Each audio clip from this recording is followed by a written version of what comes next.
Imagine a killer.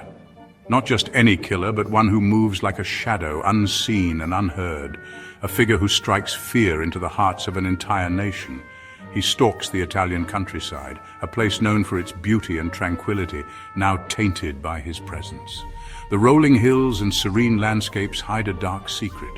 His hunt is long. 16 years he eludes justice. 16 years of terror. The days turn into nights and the nights into days, but the fear remains constant. Headlines scream of his atrocities, yet he remains a ghost. This is the legacy of the Monster of Florence. A city known for its art and culture now bears the scars of his reign. The beautiful streets and historic buildings stand as silent witnesses to his crimes. He was a phantom, appearing and disappearing at will. His calling card, death.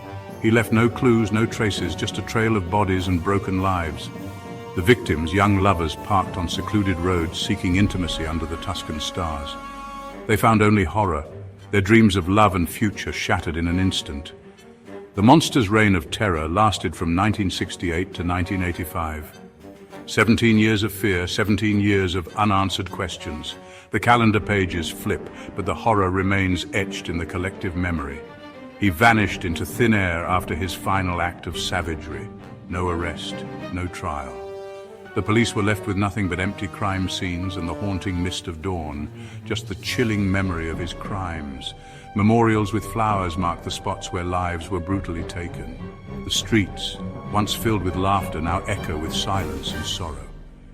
The question that haunts Italy to this day is simple. Who was the Monster of Florence? Was he a lone madman, or part of a more sinister conspiracy? The truth remains elusive, buried in the shadows of history. The search for answers continues as the shadow of justice looms over the land. The monster's calling card was brutal and unmistakable. His reign of terror left an indelible mark on the serene landscapes of Tuscany, transforming them into scenes of unspeakable horror. The once peaceful forests and quiet country lanes became the hunting grounds for a predator whose cruelty knew no bounds. His victims, always young couples. They were often found in secluded spots, places where they sought privacy and intimacy. These locations, meant for love and connection, became the very sites of their tragic ends. The monster's choice of victims was deliberate, targeting those who were most vulnerable in their moments of tenderness. His weapon, a .22 caliber pistol, this small but deadly firearm became synonymous with his heinous acts. The precision and cold efficiency with which he used it spoke volumes about his calculated nature. Each shot was a prelude to the horrors that would follow. His signature mutilation, particularly of the female victims. The brutality of his actions was beyond comprehension. The scenes of struggle, the torn clothing, all pointed to a nightmarish encounter. His need to inflict pain and suffering was evident in every gruesome detail. He would often remove their breasts, sometimes taking the trophies with him. These macabre souvenirs were a testament to his twisted psyche. The act of taking trophies was not just about the physical act, but a way to relive the horror he inflicted over and over again. The autopsies were grim affairs, painting a picture of a killer driven by a dark and twisted need. Each examination revealed the extent of his depravity, the meticulous nature of his mutilations, and the sheer terror his victims must have felt in their final moments. The crimes happened in and around Florence, casting a pall over the usually idyllic countryside. The picturesque landscapes, known for their beauty and tranquility, were overshadowed by the fear and dread that the monster instilled in the hearts of the residents. The victims were often found in their cars, parked on quiet country lanes. These isolated spots, once considered safe havens for lovers, became the final resting places for many. The sense of security that these locations once provided was shattered by the monster's relentless pursuit. Places meant for love became tombs. The darkness of the night, the isolation of the countryside, all contributed to the eerie and haunting atmosphere that surrounded each crime scene. The monster turned these romantic hideaways into places of death and despair. The beauty of Tuscany, forever tainted by the shadow of the monster. The rolling hills, the golden sunsets, all now carried a sense of foreboding. The monster's legacy was one of fear and sorrow, a dark chapter in the history of this beautiful region. News of the murders spread like wildfire. Fear gripped Florence, then it spread throughout Italy.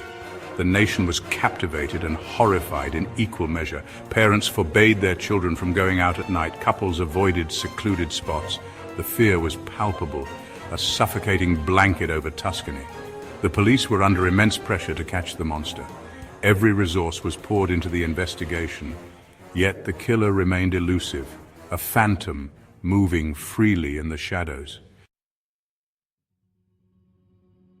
The investigation into the Monster of Florence was massive. It was one of the largest and most complex in Italian history.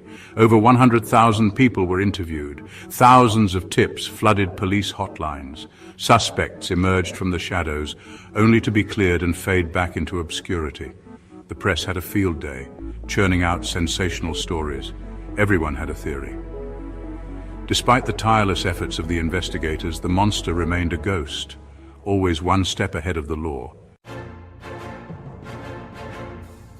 Years turned into decades. The case went cold. Still, whispers of the Monster of Florence never truly died down. The unsolved murders became a dark stain on the Italian psyche. Some whispered about satanic cults performing ritualistic sacrifices. Others pointed to a lone madman driven by a lust for blood and a hatred for women. Every town had its own theory. Everyone had a suspect. The lack of answers only fueled the public's morbid fascination. The Monster of Florence became a terrifying legend, a cautionary tale whispered around campfires. Section 6. Ghosts in the Machine. In the late 1990s, a glimmer of hope emerged from the darkness. New forensic techniques, particularly DNA analysis, offered a chance to re-examine the evidence. The ghosts of the past could finally be interrogated. The old case files were reopened. Evidence, long locked away, was brought back into the light. The hope was that modern science could provide the answers that had eluded the police for decades. Perhaps the monster had left a trace, a clue invisible to the eyes of the investigators who came before. Section 7. The Corsican Connection. One theory that has gained traction in recent years is the possible involvement of organized crime. This theory delves deep into the underbelly of criminal networks that have long plagued the Mediterranean region. The idea is not just a fleeting thought, but a well-researched hypothesis that has intrigued both investigators and the public alike. Specifically, a Sardinian group known as the Anonymous Sequestri. This group, infamous for their kidnappings and ransom demands, has a dark history that stretches back decades. Their operations were not limited to Sardinia, but extended to various parts of Italy, making them a formidable force in the criminal world. They were known for their brutality and their ability to operate with impunity. Their methods were ruthless, often leaving a trail of fear and devastation in their wake. The Anonima Sequestri were not just criminals. They were a well-organized syndicate with connections that ran deep into the fabric of society. The theory suggests that the Monster of Florence may have been a hired killer, carrying out the murders on behalf of the organization.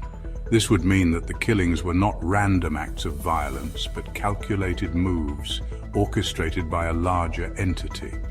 The idea of a hitman adds a new dimension to the case, making it even more complex and sinister. The motive remains unclear, adding another layer to the already tangled web. Was it a vendetta, a message, or something even more obscure? The lack of a clear motive only fuels the mystery, leaving room for endless speculation and theories.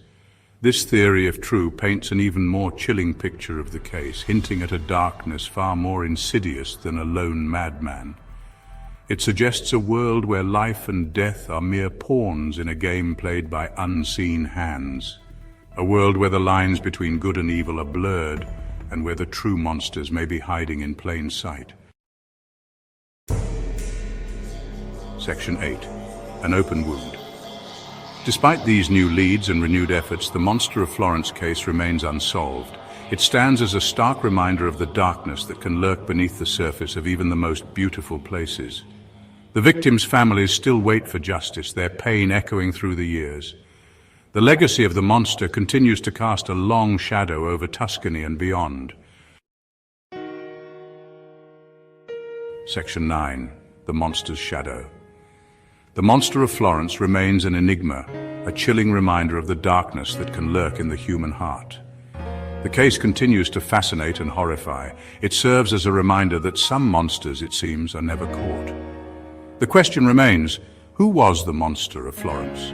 Was he a solitary sadist, a pawn in a larger criminal enterprise? Until these questions are answered, the monster's shadow will continue to loom large over Italy.